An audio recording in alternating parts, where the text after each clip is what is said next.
চলো আজ আমি তোমাদের সাথে একটা বৃদ্ধি লুকের মেকআপ টিউটোরিয়াল শেয়ার করব। তো এই দেখতেই পাচ্ছ ফুল কমপ্লিট লুকটা। তো এই সুন্দর লুকটা আমি কিভাবে ক্রিয়েট করলাম সেটাই তোমাদের সাথে আজকে শেয়ার করব। তো hello everyone, welcome back to my channel. আশা করি তোমরা অনেক ভালো আছো। তো নতুন একটা ভিডিও তোমাদের অনেক অনেক ওয়েলকাম। তো যেহেতু সামার, তাই জন্য আমি মডেলের ফেসে সবার ফার্স্ট বরফ অ্যাপ্লাই করে নিয়েছি। দেন ওই বরফের জলটা অ্যাবজর্ব করার টাইম দিয়েছি। দেন একটা টোনার দিয়েছি। টোনারটা অ্যাবজর্ব হওয়ার পর তারপর আমি একটা ওয়াটার বেস ময়েশ্চারাইজার অ্যাপ্লাই করে নিচ্ছি মডেলের ফেসে, যেটা হচ্ছে প্লামের। দেন আমি ওই ওয়াটার বেস ময়েশ্চারাইজারটা অ্যাবজর্ব করার একটু টাইম দিয়েছি। কিছুক্ষণ বাদে আমি আবার প্রাইমার অ্যাপ্লাই করেছি।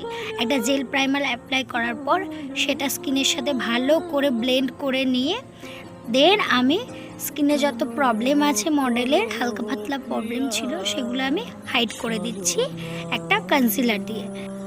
মডেলের স্কিনের থেকে 2 শেড ডার্ক কনসিলার নিয়ে ভালো করে মডেলের ফেসে যত প্রবলেম ছিল, ডার্ক স্পট ছিল, সেগুলো হাইড করে নিয়েছি। দেন আমি হুডা বিউটির 2টো ফাউন্ডেশন নিয়ে মডেলের স্কিন শেডটা এনেছি। তারপর আমি মডেলের ফেসে অ্যাপ্লাই করে নিচ্ছি। আমি সম্পূর্ণ ফেসে অ্যাপ্লাই করিনি, আগেই কিছুটা অ্যাপ্লাই করেছি আর ব্লেন্ড করেছি, কেননা অনেকটাই ড্রাই ফাউন্ডেশন। খুবই ড্রাই ফাউন্ডেশন ব্লেন্ড করতে প্রথমে খুবই অসুবিধা হবে, কিন্তু আমাদের ভালো করে ব্লেন্ড করতে হবে। তো দেখতেই পাচ্ছ এরপর আমি কনসিলার অ্যাপ্লাই করে নিয়েছি। কনসিলারটাও ভালো করে ব্লেন্ড করতে হবে। তারপর আমি ক্রিম কন্ট্রোরটাও ভালো করে ব্লেন্ড করে নিয়েছিলাম। মডেলে সেম আন্দাজে কন্ট্রোর করে নিয়েছি।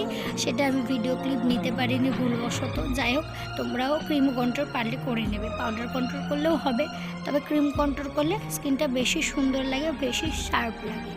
এরপর আমি মডেলের আইব্রো ড্র করে দেন আমি আই বেস রেডি করে নিচ্ছি। আই বেসটা আমি পিএসের কনসিলার দিয়ে আই বেসটা রেডি করেছি। দেন আমি ভালো করে বিউটি ব্লেন্ডারের সাহায্যে ব্লেন্ড করে নিচ্ছি। তারপর আমি পাউডার অ্যাপ্লাই করে নিয়েছিলাম, যাতে আমার আই শ্যাডোটা ভালো করে ব্লেন্ড হয়। কার্নিভালের প্যালেট থেকে আমি একটা ব্রাউন আই শ্যাডো নিয়ে মডেলের আইটা কমপ্লিট করছি। দেন আমি লাইট ব্রাউন কালারটার সাথে একটা ডার্ক ব্রাউন কালার ভালো করে ব্লেন্ড করে নিচ্ছি।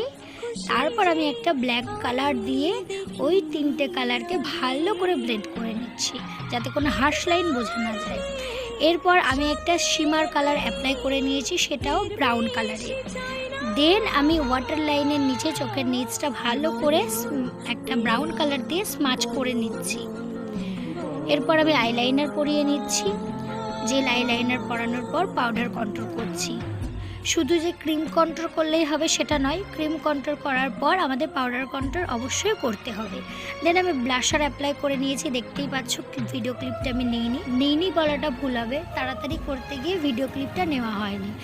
এরপর আমি একটা ওফরার প্যালেট থেকে হাইলাইটার অ্যাপ্লাই করে নিয়েছি। আর ওফরার প্যালেট তো তোমরা জানো কতটা ভালো। দেন আমি পিএসসি সেটিং স্প্রে দিয়ে এই যে ফুল লুক তোমাদের সামনে নিয়ে চলে এসেছি। তো তোমরা অবশ্যই জানিও লুকটা কেমন হয়েছে। আর আমাদের ব্রাইডাল বুকিং চলছে। তোমাদের স্পেশাল ডেতে যদি তোমরা আমাকে বুক করতে চাও, তাহলে স্ক্রিনে দেওয়া নাম্বার থেকে বুক করতে পারো। আর আমি অফ ক্যামেরায় হেয়ারস্টাইলটা কমপ্লিট করে নিয়েছি। দেখতেই পাচ্ছ সামনে ফ্রন্টে একটা এস করেছি, একটা অ্যাডভান্স হেয়ারস্টাইল করেছি কালসের মধ্যে। কালসটা যদিও বা একটু হালকা খুলে গেছে, কেননা অনেকক্ষণ ওয়েট করিয়েছি, তারপরে ফটোশ্যুট করেছি, কেননা বাইরে অনেকটা রোদ ছিল। আউটডোরও শ্যুট হয়েছে, ইনডোরও শ্যুট হয়েছে। চলো টাটা, নেক্সট ভিডিও দেখো। এই ফটোগুলো সম্পূর্ণ ডে লাইটে তোলা। তোমরা অবশ্যই কমেন্ট করে জানিও লুকটা কেমন হয়েছে।